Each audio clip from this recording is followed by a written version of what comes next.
වෙලා පෙරවරු 9යි විනාඩි 4යි. ඔබ ස්වදේශීය සේවයත් සමගින්. ලක්වැසියන් කෙරෙහි නැමි අරහත් මහ මිහිඳු හිමි යුවේ උතුම් සදහම්නි පුත නුඹටත් පොවමි එමි.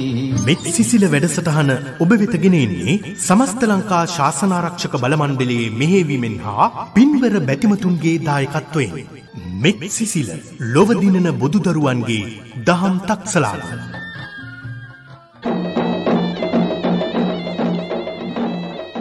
අද ධර්මානුශාසනාව සඳහා වැඩම අවදාලේ ත්‍රිපිටකාචාර්ය අභිධර්ම විශාරද ධර්මකීර්ති ශ්‍රී අතිපූජ්‍ය දිගන සුගත වංශ ස්වාමීන්ද්‍රයන් වහන්සේ. ආනාපාන සති යස්ස පරිපුන්නා ස්වභාවිතා අනුපුම්බං පරිචිතා යතහා බුද්ධේන දීසිතා සෝ ඉමං ලෝකං පභාසේති අබ්භාමුත්තෝව චන්දිමාති. ශ්‍රද්ධාවන්ත දරු දැරියනි, මෙත් සිසිල සදහම් වැඩසටහන මගින් ඔබගේ නිවසට ගොඩවදින්නේ අදත් වටිනා ධර්ම කාරණාවක්, ධර්ම මානසිකාරයක්, භාවනා උපදේශ මාලාවක් රැගෙන දහම් පාසල් ජීවිතයක් ගත කරන මේ දරු දැරියන්ගේ පින්වන්ත ජීවිත, ගුණවන්ත ජීවිත දවසින් දවස ආලෝකමත් වීම සඳහා උපකාරක දහම් පදයක් තමයි මේ මාතෘකා කරගත්තේ. ආනාපාන සති භාවනාවෙහි වැදගත්කම පෙන්වා වදාළ දේශනාව.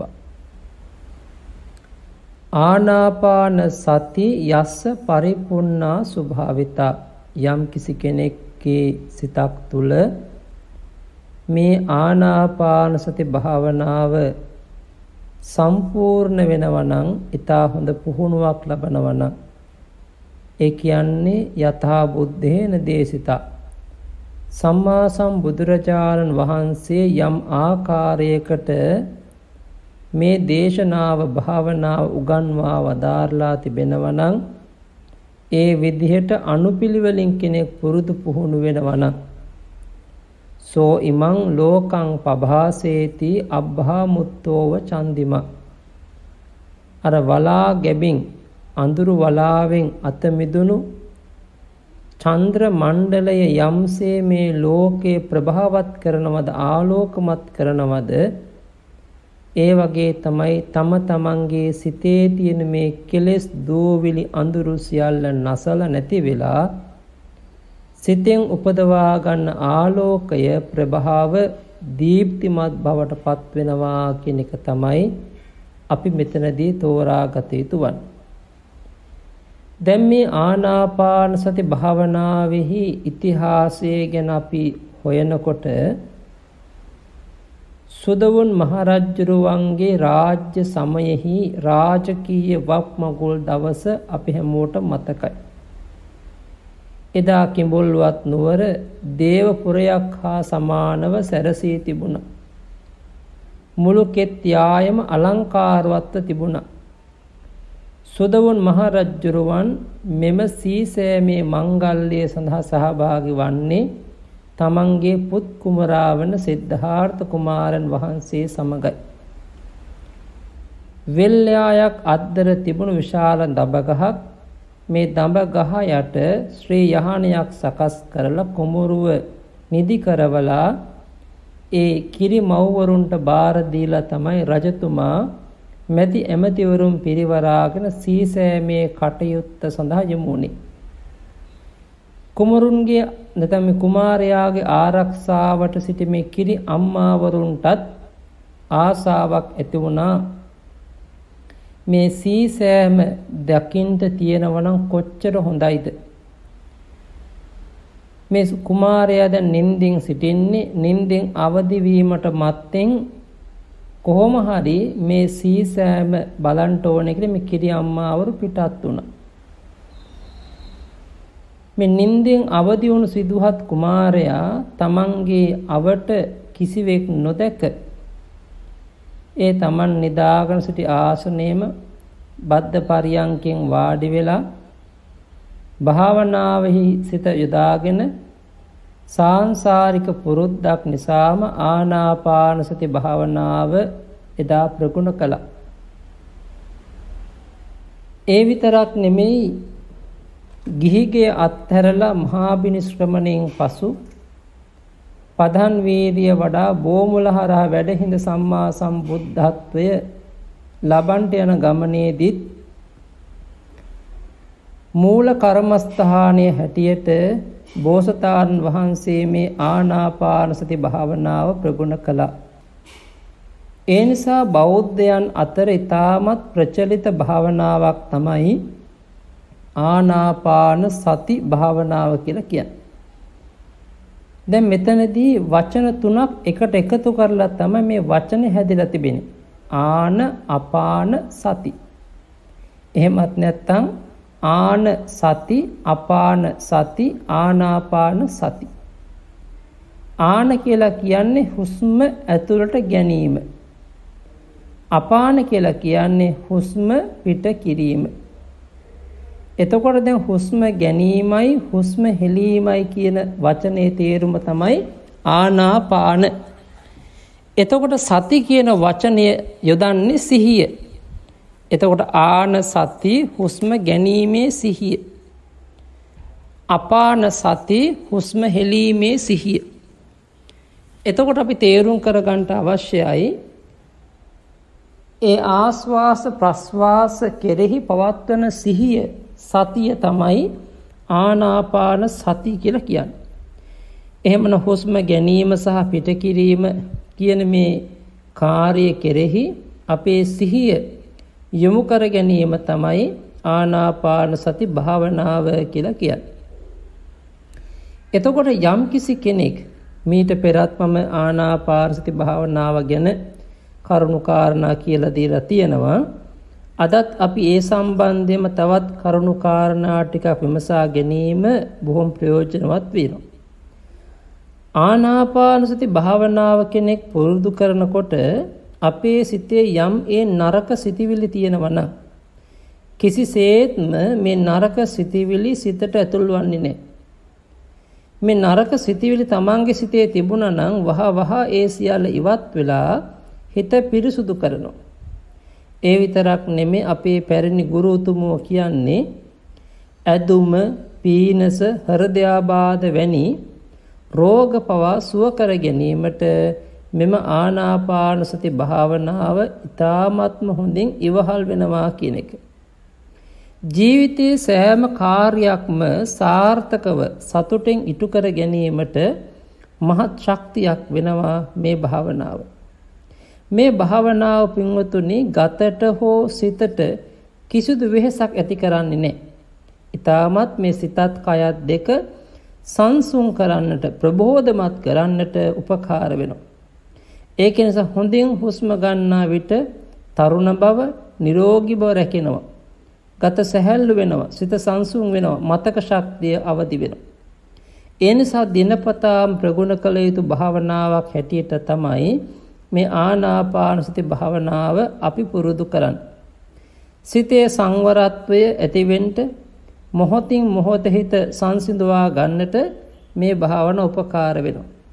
ඒක නිසා අපිට එකපාරටම භාවනාවේ උසස් තත්වයට හිත ගන්න බැරි වුණත් ක්‍රමක්‍රමයෙන් සිත හුරු වුණොත් මේ සිතේ සංවරත්වය ස්වභාවිකවම මේ ක්‍රියාවන ආස්වාස ප්‍රස්වාස කෙරෙහි එහෙමත් නැත්නම් මේ ආස්වාස ප්‍රස්වාස හුස්ම රැල්ල කෙරෙහි හිත පිහිටුවා ගැනීමට බෙහෙවින් උපකාර වෙනවා. සිහියෙන් යොත්ව හුස්ම ගැනීම, සිහියෙන් හුස්ම හෙලීම කියන මේ කාර්යය කරන්නට නම් අපි ආයාසයෙන් මේ හුස්ම දිහා බලන්න, හුස්ම පාලනය කරන්න එපා. එතකොට අපි හොඳින් තවදුරටත් මේ ගැන අපි කතා කරනවා නම් අපි දැන් මේ භාවනා කිරීමේදී මූලික පියවරක් හැටියට අපේ පැරණි ස්වාමින් වහන්සේලා උගන්වා වදාළ ක්‍රමයක් අපි පුරුදු වෙනවා ගණන් කරන ක්‍රමය කියලා. ඒ කියන්නේ හුස්ම ගැනීම එක් වාරයක්, හුස්ම පිට කිරීම තවත් වාරයක්. හුස්ම ගැනීමේදී එකයි කියලත් හුස්ම පිට කිරීමේදී අපි එකයි කියලා භාවිතා කරනවා.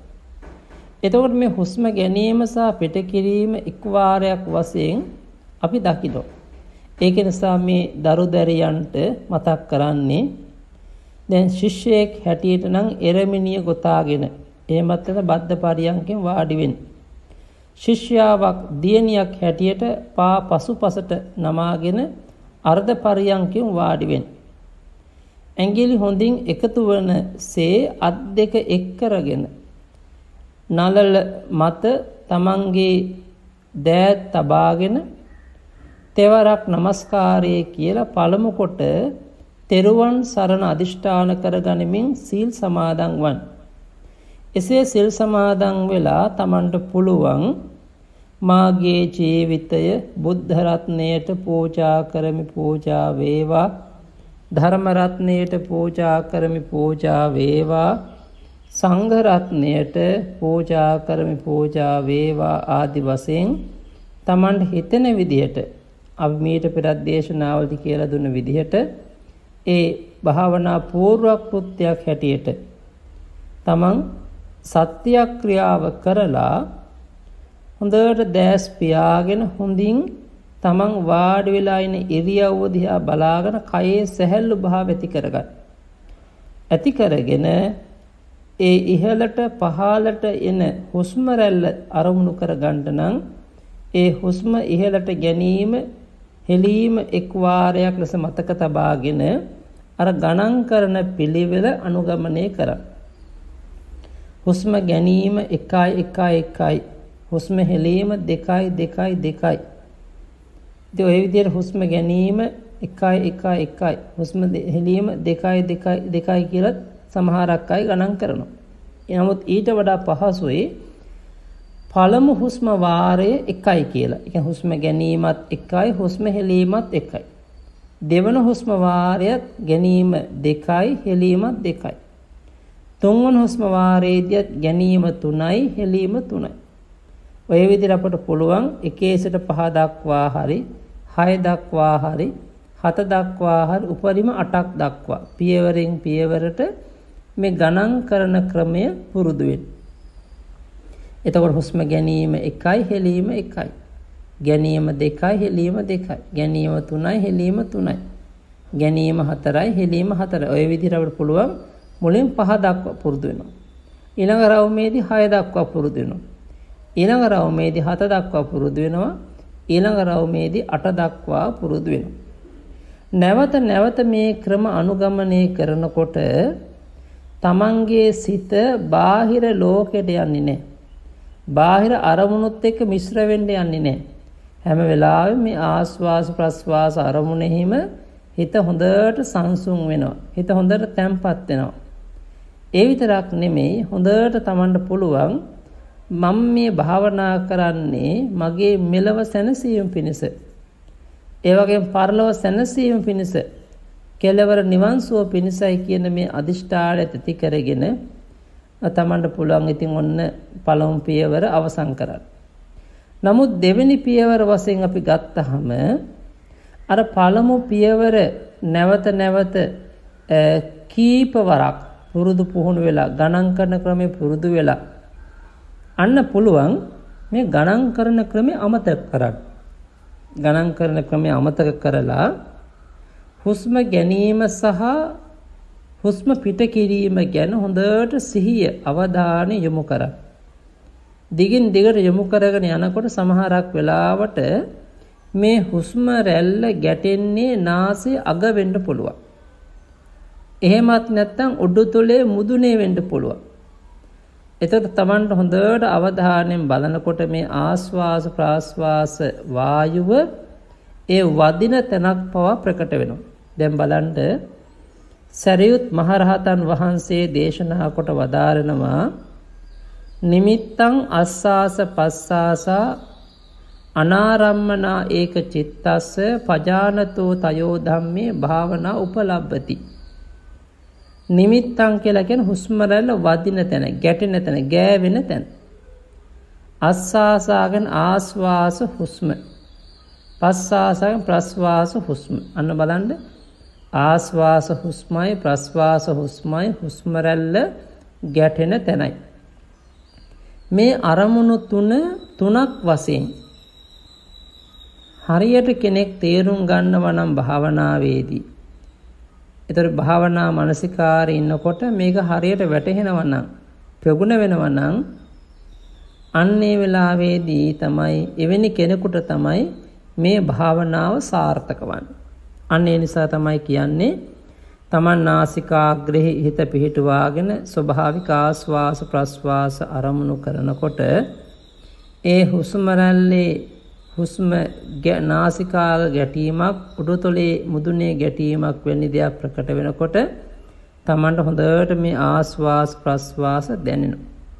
මේ දැනීමත් එක්ක තමන්ගේ හිත එතනම සංසිඳෙන්න පුළුවන්. සමහරක් යෝගීන් ඉන්නවා එතනම පුදුමාකාර සංසිඳීමක් ඇති කරගන්න පුළුවන්. සැහැල්ලු බවක් ඇති කරගන්න පුළුවන්.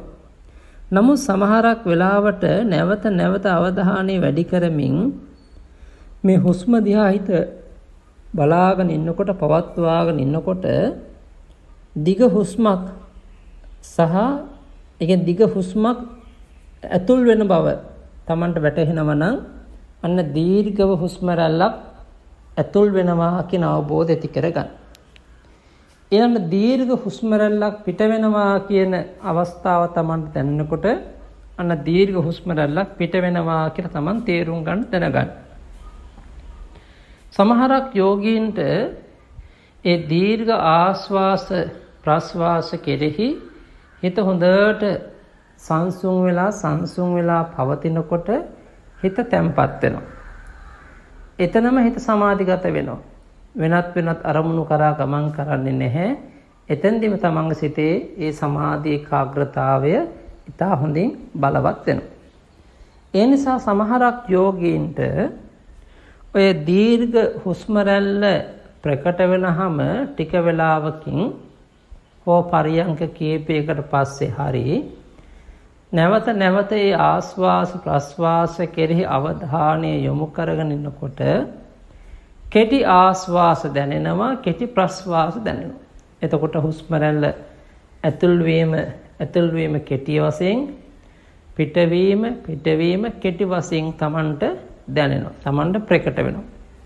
අන්න ඒ හැම අවස්ථාවකදීම Taman තේරුම් ගන්නට ඕනේ, Taman වටහා ගන්නට ඕනේ ඒ ආස්වාස ප්‍රස්වාස කෙරෙහි අපි කොහොමද අපේ අවධානය යොමු කරගන්නේ කියලා. එතකොට ඔන්න අපි දැන් දෙවෙනි පියවර හැටියට කියලා දුනවා. ඒ ආස්වාස ප්‍රස්වාස හුස්ම රැල්ලෙහි දීර්ඝ බව හෝ කෙටි බව Tamanට දැනෙනවා නම් ඒ බව දැනගෙන ඒ බව වැටහෙනකම් අවබෝධ වෙනකම් අඛණ්ඩව මේ භාවනා මානසිකාරෙහි යෙදෙන්න කියලා. එතකොට ඔය විදිහට භාවනා මානසිකාරයේහි සිත යොදවා ගන්නකොට හිත හොඳට තැම්පත් වෙනවා, සංසුන් වෙනවා, සංවර වෙනවා. අපට පුළුවන් එදා භාග්‍යවතුන් වහන්සේ දේශනා කළා වගේ පුට්ඨෝ කාසේ සතින් ඨපෙත්වා භාවෙන් තස්සේව භාවනා උපලබ්ධති කියලත් ඒ විසුද්ධි මාර්ග අට කතාවෙත් පෙන්වා දෙනවා. හුස්ම රැල්ල වදින තැන හොඳට සිහිය පිහිටුවාගෙන භාවනා කරන යෝගාවචරයාටයි මේ භාවනාව සම්පූර්ණ වන්නේ කියලා. මේ ආස්වාස ප්‍රස්වාස දෙක දැනෙන්න නම්, ප්‍රකට වෙන්න නම්, අවබෝධයක් ඇති කර ගන්නට නම් න බික්කවේ මුට්ටස් සතිස්ස අසම්පජානස්ස ආනාපාන සතින් වදාමි. මහණෙනි, සිහිය සහ නුවණ දුර්වල කෙනෙකුට මම ආනාපාන සතිය අනුදැන වදාරන්නේ නැහැ. එතකොට එතනෙම පැහැදිලි වෙනවා සිහිය සහ නුවණ දුර්වල නම් ඒ කියන්නේ ආස්වාසවත් තේරුම් ගන්න බෑ, ප්‍රස්වාස තේරුම් ගන්න බෑ, හුස්ම රැල්ල වැටෙන්නේ නැහැ, ඒ වගේම දීර්ඝ බවක් කෙටි බවක් ප්‍රකට වන්නේ නැහැ, අරමුණ තුළ හිත පිහිටුවා ගන්න බැරි දුබල බවක් තියෙන කෙනෙකුට ආනාපාන සති භාවනා බුදුරජාණන් වහන්සේ අනුදැන වදාරන්නේ නැහැ. ඒකේ අදහස එහෙමනම් හොඳ තීක්ෂණ ප්‍රඥාවක් බුද්ධියක් අවබෝධයක් තියෙන කෙනෙකුට තමයි මේ ආනාපාන සති භාවනාව ඉතා පහසුවෙන් දියුණු කරගන්න පුළුවන්කම ලැබෙන්නේ. ආනාපාන සති භාවේ තබ්බා විතක්කුපච්ඡේදාය. මේ ආනාපාන සති භාවනාව වැඩෙන්නේ නැත්නම් ගෝචරවන්නේ ඒ විතර්ක සහිත විතර්ක බහුල පුද්ගලයන්. ඒ කියන්නේ අපි දන්නවා මේ විතර්ක සහගත සිටිවිලි නැවත නැවත ඇතිවීම අපට බොහොම බාධා කරයි. ඒක නිසා අපි ඒ විතර්ක සහගත සිටිවිලි වලින් හිත ගලවලා ඒවා වික්ෂිප්ත භාවයෙන් ගලවලා හිත තැම්පත් කරගන්නට මේ ආනාපාන සති භාවනාව උපකාර වෙනවා. එහෙමනම් අපි ඔන්න දෙවෙනි පියවරත් අද දේශනා කරා. මේ ආනාපාන සති භාවනාව ඉතා හොඳින් දියුණු කරගත යුතු භාවනාවක්. අවම වශයෙන් දවසකට 2-3 වතාවක් හරි මේ පුංචි දරුවන්ට පුළුවන් විවේකයක් සකස් කරගෙන විනාඩි 10 හරි 15 හරි මේ භාවනාව පුරුදු කරගත්තොත් Tamanට ඉතා උසස් ජයග්‍රහණයක් ජීවිතයට එකතු කරගන්නට. එහෙමනම් භාවනාවක් ආරම්භයේදී සෑම දවසකම සෑම මොහොතකම අපි භාවනා පූර්ව කෘත්‍යයක් හැටියට බුද්ධ ධම්ම සංඝ රත්නත්‍රයට අපි নমස්කාර කරලා ජීවිත පූජාව පූජා කරලා අනන්ත දික් සසරේ පටන් මේ මොහොත දක්වා මාගේ සිත කය වචනේ යම් ප්‍රමාද දෝෂයක් වරදක් බුද්ධ රත්නයට සිදු වුණා නම් මට සමාවන සේක්වා. ධර්ම රත්නයට සිදු වුණා නම් සංඝ රත්නයට සිදු වුණා නම් මට සමාවන සේක්වා. ආර්යයන් වහන්සේලාට ගුරු උපාධ්‍යයන් වහන්සේලාට දෙමව්පියන්ට වැඩිහිටියන්ට යම් කෙනෙකුට මගේ අතින් වරදක් සිදු වුණා නම් මට සමාවන සේක්වා. ඊනකට තමන්ට මෛත්‍රී කරගන්න මොහොතක් මම වෛර නොවෙම්වා තරහ නොවෙම්වා නිදුක් නිරෝගී වෙම්වා සුවපත් වෙම්වා මාමින් මාගේ හිතවත් මදහත් අහිතවත් සියලු සත්වයෝ සියලු දෙවියෝ වෛර නොවෙත්වා තරහ නොවෙත්වා නිදුක් නිරෝගී වෙත්වා සුවපත් වෙත්වා දුකෙන් අත මිදෙත්වා.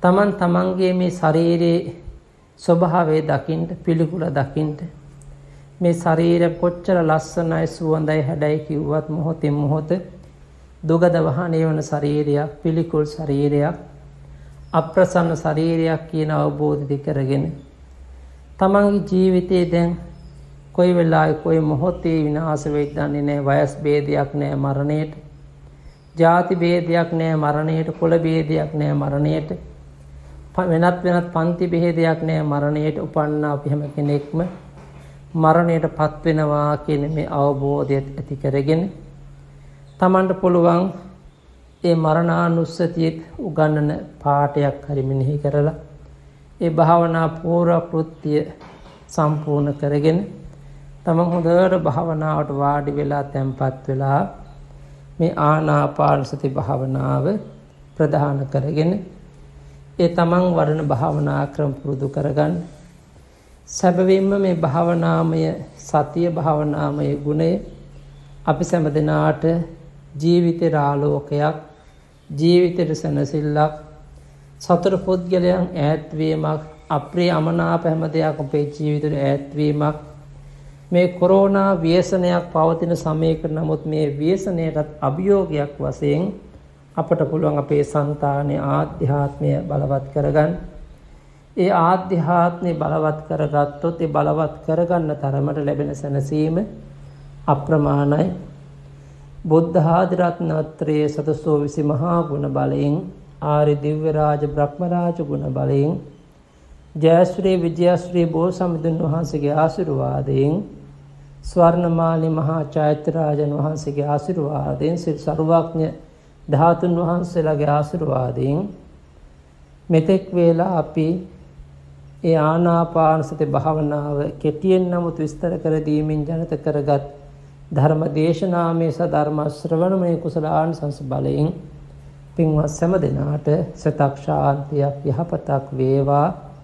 මේ උතුම් මෙත් සිසිල දහම් වැඩසටහන ආරම්භ කරගත් මෙහි අනුශාසකත්වය ඒ වගේම අනුග්‍රහය දායකත්වය ලබා දෙන සමස්ත ලංකා ශාසනාරක්ෂක බල මණ්ඩලයේ සියලුම ස්වාමීන්ද්‍රයන් වහන්සේලාටත් අනුග්‍රහය දායකත්වය ලබා දෙන සුපින්වත් සෑම දිනාටත් ගෝර කටුක භයංකාර සංසාර ගමනින් ඈතර වූ අමා මහ නිවනින් සැනසීමට මේ පුණ්‍යලාභය ආශිර්වාද වේවා කින ආශිර්වාදින් පුණ්‍ය අනුමෝදනා කරමු. ආකාසට්ඨා ච බුම්මට්ඨා දේවා නාග මහිද්దికා පුඤ්ඤන්තං අනුමෝදිත්වා චිරන් රක්ඛන්තු සම්බුද්ධ ශාසනං. ආකාසට්ඨා ච බුම්මට්ඨා දේවා නාග මහිද්దికා පුඤ්ඤන්තං අනුමෝදිත්වා චිරන් රක්ඛන්තු සම්බුද්ධ දේශනං. ආකාසට්ඨා ච බුම්මට්ඨා දේවා නාග මහිද්దికා පුඤ්ඤන්තං අනුමෝදිත්වා චිරන් රක්ඛන්තු මං පරන්ති. ධර්ම ශ්‍රවණානිසංස බලයෙන් සෑම දිනාට සිතක් ශාන්තියක් යහපතක් වේවා. සාදු සාදු සාදු සාදු සාදු. අද ධර්මානුශාසනාව පැවැත්වුවේ ත්‍රිපිටකාචාර්ය අභිධර්ම විශාරද ධර්මකීර්ති ශ්‍රී අතිපූජ්‍ය දිගන සුගතවංශ ස්වාමින් වහන්සේ. අද ඔබට අප පූජා කළ මේ දහම් තුටුපඬුර පිළිබඳව ඔබේ අදහස් යෝජනා ගැටලු යොමු කරන්න මෙන්න මේ දුරකථන අංකයට 071 496 41 41 071 496 41 41.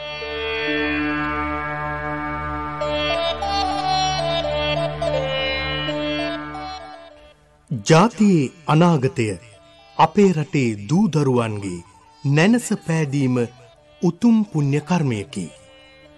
එවන් උතුම් වූ පුණ්‍ය කර්මයකට දායකත්වය ඔබටත් ලබා දිය හැකිනම් එයම මහඟු පින්කමක් වන්නේය. ඔබේ දායකත්වය අනාගතයේ දැනුමින් පිරිපුන් දරු පරපුරකට කරන කදිම ආයෝජනයකි. ඔබේ දායකත්වය සමස්ත ලංකා ශාසනාරක්ෂක බල මණ්ඩලයේ ලංකා බැංකුව ගිණුම් අංක 81 20 49 20 ගිණුම් අංක 81 20 49 20 ගිණුම් අංකයට යොමු කරන්න. ලක්වැසියන් කෙරෙහි නැමි අරහත් මහ මිහිඳු හිමි දෙව්වේ උතුම් සදහම්නි පුත නුඹටත් පොවමි එමි. මෙත් සිසිල වැඩසටහන ඔබ වෙත ගෙන එන්නේ සමස්ත ලංකා ශාසනාරක්ෂක බල මණ්ඩලයේ මෙහෙයවීමෙන් හා පින්වර බැතිමතුන්ගේ දායකත්වයෙන්. මෙත් සිසිල ලොව දිනන බුදුදරුවන්ගේ දහම් තක්සලාන.